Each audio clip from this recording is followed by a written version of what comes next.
Waiting on the lord. ఈరోజు subject waiting on the lord, దేవుని యందు వేచి ఉండుట. అయితే దీన్ని మనము వెయిటింగ్గా దాన్ని అర్థం చేసుకోవాలి. You need to understand waiting. ఇది అర్థం అవ్వలేదు అనుకోండి, ఇది అవ్వకపోతే మనము చాలా రకాలుగా దీన్ని అపార్థం చేసుకుంటాం. దీన్ని ఒక ప్రవచనం ఎరిగిన వారికి, దేవుణ్ణి ఎరిగిన వారికి, దేవుని చిత్తము అర్థమైన వారికి ఇది వెయిటింగ్, ఇది వేచి ఉండడం. దేవుణ్ణి ఎరిగిన వారికి, దేవుని వాక్యం ఎరిగిన వారికి, అనుభవపూర్వకంగా మరి దేవుణ్ణి తెలుసుకున్న వారికి, నిరీక్షణ కలిగిన వారికి ఇది దేవుని యందు వేచి ఉండడం. అలాగని అందరికీ వేచి ఉండే అనుభవం వచ్చే ముందు వేరే అనుభవాలు కూడా వస్తాయి. అనుభవం రాకముందు అందరికీ కూడా వేచి ఉండడం అనేది ఆలస్యముగా మారిపోతుంది. ఎలా మారిపోతుంది? ఆలస్యం. సో ద వెయిటింగ్ ఈజ్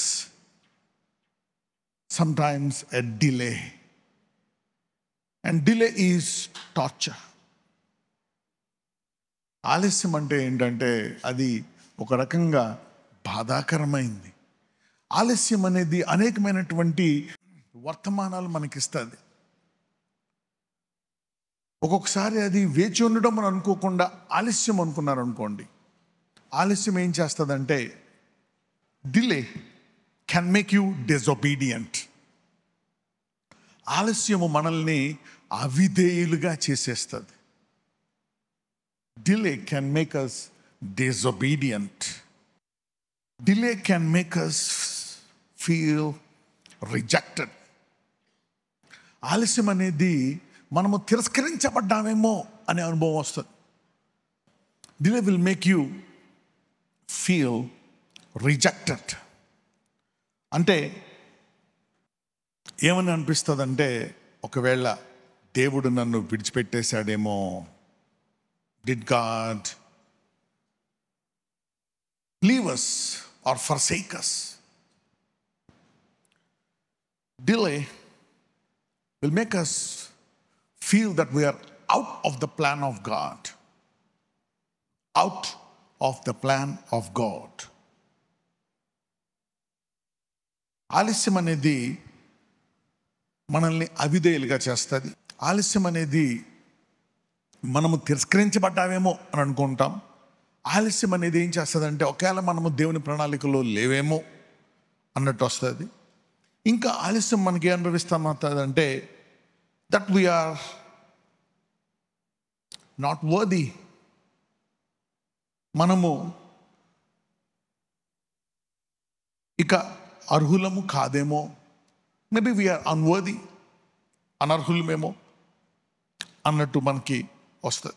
ఒక్కొక్కసారి ఆలస్యం ఏమనిపిస్తుంది అంటే దట్ వీఆర్ బీయింగ్ పనిష్డ్.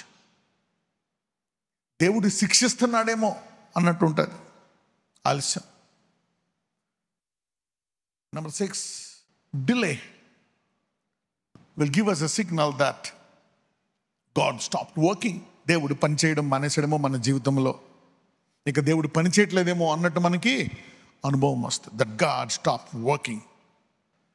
ఆలస్యం ఏమనిపిస్తుంది అంటే మన పాపాలన్నీ మన మీదకి వచ్చేసాయేమనిపిస్తుంది. 7, maybe all our sins are coming back on us. మొదటిది డిజొబీడియంట్. డిలే, ఆలస్యం అనేది మనల్ని అవిధేయులుగా చేస్తుంది. రిజెక్టెడ్, తిరస్కరించబడ్డామనిపిస్తుంది. దేవుని ప్లాన్లో లేవనిపిస్తుంది, అవుట్ ఆఫ్ ప్లాన్. దేవుడు పనిచేయట్లేదు అనిపిస్తుంది, that God is not working. 4, మనము అర్హులము కాదనిపిస్తుంది. 5, మనము వీఆర్ బీయింగ్ పనిష్డ్, దేవుడు శిక్షిస్తున్నాడు అనిపిస్తుంది. 6, దేవుడు పనిచేయట్లేదు అనిపిస్తుంది. 7, మన పాపాలు మన మీద మోపాడేమో అనిపిస్తుంది. ఇంకొకటి ఏమనిపిస్తుందంటే శత్రువు మన మీద నెగ్గుతున్నాడేమో అన్నట్టు అనిపిస్తుంది. శత్రువు నెగ్గేశాడేమో, maybe the enemy is prevailing. శత్రువు నెగ్గాడేమో అన్నట్టు అనిపిస్తుంది. The curse is working more than the blessing. శాపము ఆశీర్వాదం కంటే శాపం బాగా పనిచేస్తుందేమో అనేటువంటి తలంపులు వస్తాయి. కానీ అర్థమైన వాళ్ళకి, దేవుని ఎరిగిన వారికి ఇవి ఆలస్యము కాదు. ఏంటని చెప్పాను? దేవుని యందు వేచి ఉండుట. For those that have understanding and know the Lord at a deeper level, God will tell you that it is your waiting time. That is your waiting time. If you continue in faith in your delay, you will know God at a new level. నీవు నీ ఆలస్యములో నీకు రావాల్సినటువంటి ఆశీర్వాదాలు రాకుండా ఉండే సమయంలో నీవింకా నేను విశ్వాసంతో ముందుకెళ్ళిపోతానని నిర్ణయించుకున్నావా? దేవుడు కొత్త స్థాయిలో నీకు బయలుపరుస్తాడు. నీవు కూడా నూతన స్థాయిలో, నూతన విశ్వాస స్థాయిలో ఈ దేవుణ్ణి తెలుసుకుంటావు. Will know God if you continue in faith. So the devil raises 10 voices to condemn you. అపవాది 10 రకాల స్వరాలు ఆలస్యంలో నీతో అతను మాట్లాడుతూ ఉంటాడు. Okay, let's begin with the first example. None other than Abraham. Abraham ఏ వయసులో యాత్ర మొదలుపెట్టాడు? 75, 75 సంవత్సరాలకి అబ్రహాము మొదలుపెట్టాడు. 76, 77, 78. మరి వాగ్దానం ఇచ్చిన తర్వాత సారమ్మ, అందులో స్త్రీలకి చాలా మరి బాధకరంగా ఉంటుంది గడ్డుతనం. సో గంటలు వేచి ఉండేటువంటి సారమ్మ ఇప్పుడు రోజులు వేచి ఉంటుంది.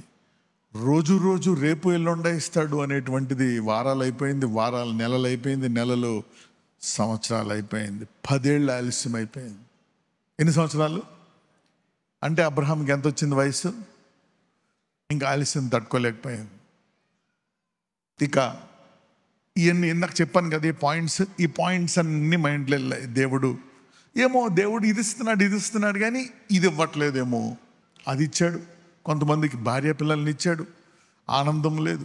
అది ఇచ్చాడు, ఈ కోర్టు కేసు, ఇది ఇలాగా కొన్ని ఇస్తున్నాడు. వెనక్కి వెళ్ళలేని పరిస్థితి. మళ్ళా ఆశీర్వాదాలు లేవా? ఉన్నాయి. దేవుడు ఉన్నాడు కానీ ఈ ప్రాంతంలో ఆలస్యం చేస్తున్నాడు అనేటప్పటికీ ఇక మొదలుపెట్టింది ఆలోచించడం. ఒక మంచి తలంపు వచ్చింది. ఏం తలంపు వచ్చింది చూద్దాం. ఆదికాండం 16వ అధ్యాయం 16వ వచనం. Genesis chapter 16 verse 16.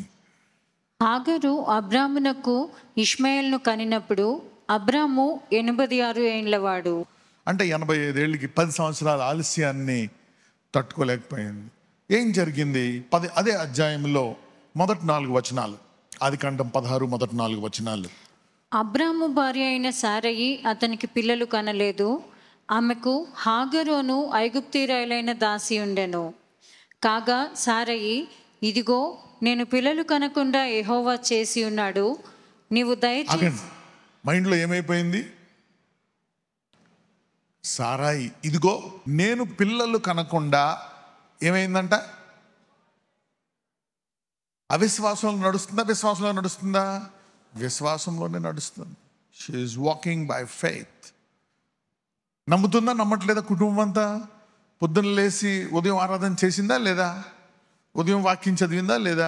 అన్నీ అయిపోయిన తర్వాత భర్త దగ్గరికి వచ్చి ఏమనుకుంది ఫైనల్గా?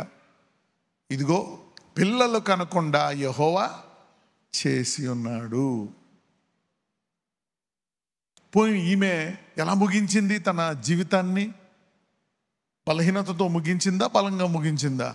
సారా విశ్వాసముతో బలము పొంది పిల్లల్ని కనడమే కాదు, మరి ఆ పిల్లవాడికి స్తనములలో నుంచి పాలు కూడా ఇచ్చిందంట. దేవుడు ఎప్పుడు ఏదైనా వాగ్దానం ఇస్తే ఏం చూసిస్తాడు?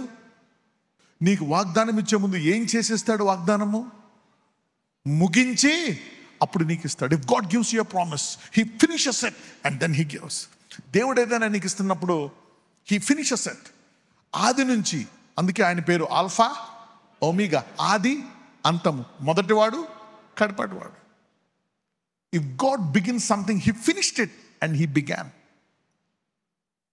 That's how he designs. So ఇక్కడ మనం ఈ యాత్రలో ఉన్నాం. ఇప్పుడు మనం అందరూ ఎందులో ఉన్నాం? యాత్రలో. ఈ జ్ఞానం యాత్రలో లేకపోతే చాలామంది త్రోవ తప్పిపోతారు. ఇదిగో నేను పిల్లలు కనకుండా యెహోవా చేస్తున్నాడు. సారాయే అనుకుంది, ఘనంగా ముగించాను. నీవు దయచేసి నా దాసితో పొమ్ము, ఒకవేళ ఆమె వలన నాకు సంతానం కలగవచ్చు. అంటే మళ్ళీ ఇక్కడ ఇంకొక డౌట్, ఈమె వల్ల కూడా దేవుడు ఆపేస్తాడా? If God stops man, he can stop every door. ఒకవేళ దేవుడు నీకు ఇవ్వకూడదు అనుకుంటే ఇవ్వడు అసలు ఏ రూట్లో కూడా. ఓకే, ఇవ్వాలనుకుంటే ఎలాగైనా ఇస్తాడు. He will give from the same thing. అబ్రహాంతో అంటాడు, మేము అబ్రహాం సంతానం అని అంటాడు. ఏంటి మీరు అబ్రహాం సంతానం అని మీరు నన్ను ఇబ్బంది పెడుతున్నారు? నేను అబ్రహామునకు పిల్లలను దేనివల్ల కలిగజేయగలను అంటాడు? రాళ్ళ వల్ల. I can even make the stones. మరి మట్టితో చేయలేదా మనిషిని? ఆయన రాళ్లతో చేయలేడా? Yeah, when he can make man from mud, he can even more easily make from the stone. ఏముంది? క్రష్ చేయడమే. Crush it or he can directly do it. మరి అందులోంచి ఆయన నీళ్లు తేలేదా? Yeah, he bought waters out of rock. So he can do anything out of anything. In fact, he can do even anything out of nothing. నీకేమీ లేదనుకుంటున్నావా? నీకేమీ లేదనుకుంటున్నావా? If you got God, you are higher for everything. If you have nothing and you got God, you are higher for everything. ఒకవేళ నాకు ఏమీ లేదు అనుకుంటే నీవు సమస్తము పొందుకోవడానికి అర్హుడవు. You can inherit everything even if you have nothing, because God created everything out of nothing. You see that? So if God gives you a promise, చెయ్య. నీ చేతిలో ఏముంది? ఏమీ లేదా? లేకపోయినా పర్లే. మోసే చేతిలో ఏముంది? Yeah, he had a stick. ఒకవేళ ఆమె వల్ల నాకు సంతానము కలగవచ్చునేమో అని అబ్రహాముతో చెప్పాను. అబ్రహాము సారాయి మాట వినాను. ఎందుకు అబ్రహాము సారా మాట విన్నాడు? అబ్రహాము కూడా అదే పరిస్థితి, సారా మాట విన్నాడు. చదవమ్మా. కాబట్టి అబ్రాము కనాను దేశములో 10 ఏండ్లు కాపురమున్న తర్వాత అబ్రాము భార్య అయిన సారయి తన దాసి అయిన హాగరు అను ఐగుప్తీయురాలిని తీసుకొని తన పెనిమిటి అయిన అబ్రామునకు భార్యగా ఉండినట్లు అతనికి ఇచ్చెను. అతడు హాగరుతో పోయినప్పుడు అది గర్భవతి ఆయను. అది తాను గర్భవతి నైతినని తెలుసుకునినప్పుడు దాని యజమానురాలు దాని దృష్టికి నీచమైనదా. వెయిటింగ్ టైంని వైలేట్ చేస్తే కొన్ని కష్టాలు వస్తాయి. వెయిటింగ్ టైంని వైలేట్ చేస్తే కొన్ని కష్టాలు వస్తాయి. అలాగని నాకు తెలిసి వెయిటింగ్ టైంని ప్రతి విశ్వాసి వైలేట్ చేస్తాడు. విశ్వాసులకు తండ్రి ఎవరు? విశ్వాసులకు తల్లి ఎవరు? వాళ్ళిద్దరూ ఆలస్యాన్ని తట్టుకున్నారా? తట్టుకోలేకపోయారా? సో వాళ్ళు తట్టుకోలేదంటే నువ్వు తట్టుకోలేవు, నువ్వు పొరపాట్లు చేస్తుంటావు. అయినా దేవుడు నిన్ను కూడా క్షమించి నీ బలహీనతను బలముగా మారుస్తాడు. You see that now. So you don't need to feel guilty. If God can do that to a father of faith and to a woman of faith, okay, a mother of faith, yeah, we also go through process. So మీరు తిరస్కరించారనేటువంటి feeling అవసరం లేదు. Delay, అందుకే చెప్పాను నేను. ఏం చెప్పాను? Delay will make you disobedient. Delay will make you disobedient. Abraham Sarah అవిధేయులు అయ్యారా? లేదా? అయిపోయారు.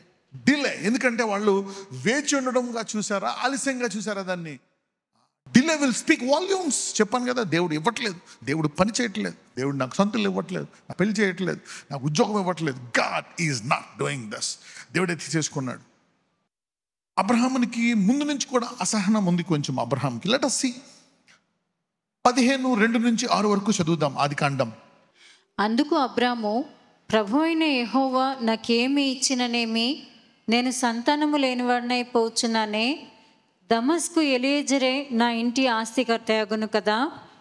మరియు అబ్రాము, ఇదిగో నీవు నాకు సంతానం ఇయ్యలేదు కనుక నా పరివారములో ఒకడు నాకు వారసుడగును అని చెప్పగా, అంటే ఇది 75 ఏళ్ళు ఆఖరిని రాలే, 80 ఏళ్ళు, ఒక 5 సంవత్సరాల తర్వాతే అబ్రహాంకి మనసులో ఉంది. ఇక్కడ ఏమంటున్నాడు? ఇదిగో నువ్వు నాకు సంతానము. చూడండి, ఎన్ని ఇచ్చి ఒకటి ఇవ్వకపోతే అన్నీ ఏం లాభం, అసలు ఏం ఇవ్వలేదు కదా కదా, అన్నీ చిల్లు ఇవ్వకపోతే ఇదేం ఉపయోగం, నాకేమన్నా ఇచ్చావని ఎప్పుడైనా. If God gives everything, it doesn't give you one thing, you say Lord you didn't give me anything. You see the mindset. Okay, మీరు ఇలాగే విశ్వాసాన్ని గట్టిగా పట్టుకుంటే యాత్రిలాగా వాళ్ళిద్దరిలాగే మనందరం ముగిస్తాం. We're going to finish like this, two mighty man and mighty woman. Okay? Yeah, they were disobedient. Avideyలు కాదా? అవిధేయులే. Yeah, delay made them disobedient. ఎంతమంది నమ్ముతారు ఆలస్యము వీళ్ళని అవిధేయులుగా చేసింది అని? Yes, they could not bear the delay. అంటే ఇక్కడ నీవు నాకు సంతానం ఇయ్యలేదు అని మధ్యలోనే ఫ్రస్ట్రేషన్ ఉంది. అంటే సారా పొరపాటు చేసిందా, లేక ఆల్రెడీ అబ్రహాంలోనే ఉందా ఇది? It was there in Abraham. అయితే ఏమైంది? What did come out of this? ఇందులోంచి ఏం బయటకు వచ్చింది? వాళ్ళు అవిధేయులైపోయారు. శిక్ష వచ్చిందా? వస్తుంది. కొన్ని పరిణామాలు వచ్చాయి. దానివల్ల కొన్ని కష్టాలు వచ్చాయా? వస్తాయి. యాకోబుకి కలిగేవన్నీ కూడా కింద ఏముందని చెప్పాను, ఒక తెరపైన జరుగుతున్నాయి కింద. ఓకే, ఒక దుప్పట్లాగా ఒక లేయర్ మీద జరుగుతున్నాయి. ఏంటది? ఆశీర్వాదము. ఒకవేళ ఎన్ని శాపాలు ఉన్నా తుదకు ఏది దేన్ని జయిస్తుంది? ఆశీర్వాదము శాపాన్ని జయిస్తుంది. ఎన్ని శాపాలన్నా ఉన్నాయి, నువ్వు విశ్వాసాన్ని పట్టుకుంటే the blessing will overtake every curse in your life. No matter how many curses the devil released. నీ పితరుల నుంచి వచ్చిన శాపాలు అవ్వచ్చు, నువ్వు తెచ్చుకున్న శాపాలు అవ్వచ్చు, నువ్వు చేసిన పొరపాట్లు అవ్వచ్చు, వేరే వాళ్ళు చేసిన పొరపాట్లు అవ్వచ్చు. కానీ నువ్వు దేవునిలో ఉండి నడుస్తున్నావు అనుకో, ఒక టైంలో శాపాలే ఎక్కువైపోయాయి అనుకోవచ్చు, కానీ తుదకు అబ్రహాములో, ఇస్సాకులో, యాకోబులో ఏది దేన్ని అధిగమించింది? ఆశీర్వాదము వారి శాపాలన్నిటినీ. అందుకే అంటాడు దేవుడు, అబ్రహామును దేవుడు అన్ని విషయాల్లో ఆశీర్వదించాను, ఇస్సాకును దేవుడు అన్ని విషయాల్లో, యాకోబుని లాస్ట్లో ఎలా ఆశీర్వదించాడు? అన్ని విషయాల్లో. అసలు వీళ్ళిద్దరికంటే ఎక్కువ, వీళ్ళ ముగ్గురి కంటే ఎక్కువ ఎవరిని ఆశీర్వదించాడు? యాకోబు. వీళ్ళందరి పిల్లలు ఒక స్థాయికి వెళ్తే యాకోబు కుమారుడు ఏమైపోయాడు? International personality. You see that how God can finish some stuff. సరే, ఇప్పుడు ఈ ఆలస్యంలో దేవుడు ఏం చెప్తున్నాడు? ఆదికాండం 17వ అధ్యాయం 1వ వచనం. అబ్రాము 99 ఏండ్ల వాడైనప్పుడు యెహోవా అతనికి ప్రత్యక్షమై, నేను సర్వశక్తిగల దేవుడను, నా సన్నిధిలో నడుచుచు నిందారహితుడవై ఉండుము. ఇన్ని సమస్యలు అబ్రహాం కొని తెచ్చుకున్నా వెనక్కి వెళ్ళిపోలేదు గనక దేవుడు అంటున్నాడు, ఇప్పుడు నువ్వు నన్ను ఒక దేవుడిగా తెలుసుకున్నావు. ఓకే, అయితే ఇప్పుడు నేను ఈ ఆలస్యము ద్వారా నువ్వు అవిధేయతలోకి వెళ్ళిపోయావు. అయితే నేను నీ అవిధేయతను కూడా క్షమించి నేను నా నూతన సామర్థ్యాన్ని నీకు బయలుపరుస్తాను. నేను కేవలం దేవుడినే కాదు. చూడండి, అబ్రహాము 90 ఏండ్ల వాడైనప్పుడు యెహోవా అతనికి ప్రత్యక్షమై, నేను ఏ దేవుడిని అంటున్నాడు? సర్వశక్తిగల దేవుడు. నేను ఏ దేవుడిని అంటున్నాడు అంటే, నీవు వృద్ధులు అయిపోయి పిల్లలకు కనేటువంటి సామర్థ్యాన్ని నీవు నీ భార్య పూర్తిగా కోల్పోయినా మళ్ళా సామర్థ్యాన్ని ఇచ్చి నీకు పిల్లల్ని ఇవ్వగలను అంటున్నాడు. So in your delay and discouragement, God will lift himself up and manifest in a very powerful way. Somebody is knowing God at a new level. నీ ఆలస్యము అవిధేయత తర్వాత కూడా నువ్వు విశ్వాసాన్ని గట్టిగా పట్టుకుంటే దేవుణ్ణి కొత్త సామర్థ్యంతో చూస్తావని చెప్పండి. Even if you still hold on to your faith in spite of your disobedience. అందరూ అనేక నిందలేస్తున్నారేమో, నువ్వు వేచి ఉండలేదు దేవునిలో, నువ్వు పడిపోయావు, నువ్వు ఈ తప్పు చేసావు, నువ్వు అలా చేసావు. Let it happen. ఆలస్యములో అవిధేయత ఉంటుంది. విశ్వాసులకు తండ్రి తల్లి అవిధేయత చేశారు. So if you still hold on. అయితే తుదకు వాళ్ళిద్దరూ ఆ పిల్లోడిని పట్టుకొని ఏమని అన్నారు? పైన చూసి ఉంటారు, యెహోవా నీవు దేవుడు అన్నారా లేక దేవా అన్నారా? ఏమన్నారు? నీవు నిజముగా సర్వశక్తి గల దేవుడువు. This is what God can do in your delays. Somebody is learning to handle delay in their life. చాలా మంది ఆలస్యంలో ఎలా జీవించాలనేటువంటిది వాళ్ళు ఈరోజు తెలుసుకోబోతున్నారు. You are going to learn about delay in your life.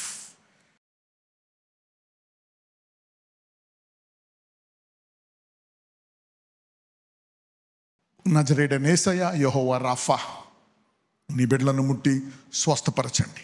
తల నుంచి అరికాలు వరకు ఎన్ని సంవత్సరాల నుంచి బాధ ఉన్నా అయ్యా, పుట్టుక నుంచి వికలాంగులైనా, పుట్టుక నుంచి మెల్లకన్నైనా, పుట్టుక నుంచి ఏదైనా వ్యాధి ఉన్నా అబ్రహాంకి నువ్వు బయలుపరిచావు. లోకము, నేను సర్వశక్తి గల దేవుడు, I'm the almighty God, you healed him my lord. ఈరోజు ఎటువంటి వ్యాధి అయినా మీరు వారిని ముట్టి స్వస్థపరచండి. తలనొప్పి, సైనస్, మైగ్రెయిన్, కిడ్నీ వ్యాధి, లివర్ వ్యాధి, గాల్ బ్లాడర్, నిద్రలేమి, blood pressure, sugar, TB, thyroid, piles, tumours, cancer, AIDS, అయ్యా నడుము నొప్పి, ఎముకల నొప్పి, ఎటువంటి వ్యాధి అయినా వారిని ముట్టి పరిపూర్ణముగా స్వస్థపరచండి నాయన. మరి అన్ని విషయాల్లో అయ్యా నీవు ఆర్థికంగా ఆశీర్వదించి ఆరోగ్యముతో ఉండాలని కోరుకుంటున్నావు కాబట్టి వారిని ఆశీర్వదించండి అయ్యా. అన్ని విషయాల్లో ఎవరికైతే ఇంకా అప్పులు ఉన్నాయో అప్పులను తీసివేయండి, సమృద్ధిని దయచేయండి.